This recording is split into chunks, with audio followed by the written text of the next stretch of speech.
You've heard it all before. It starts with, I, the Lord, am your God. You shall have no other gods besides me, which makes me think. And then you hear mentions of honoring your mother and your father, which of course reminds me to call my parents more often.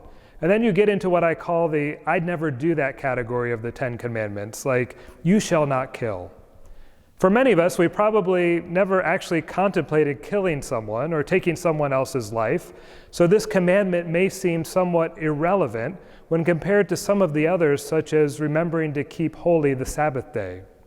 In today's gospel, Jesus shares with his disciples and all of us a deeper understanding of this fifth commandment.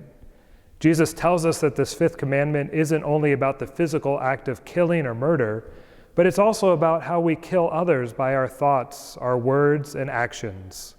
Jesus clearly says whoever is angry with his brother will be liable for judgment. He goes further to say if you offer an insult to your brother, you will be answerable to the highest judgment.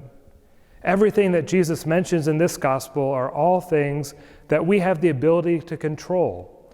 We have the ability to control our emotions like anger. We have the ability to control what we say, like opting not to insult someone else.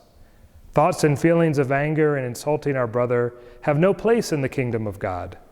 Jesus tells us today that if we harbor ill will against our neighbor or are not reconciled with our brother, we cannot properly offer the gift of ourselves to God.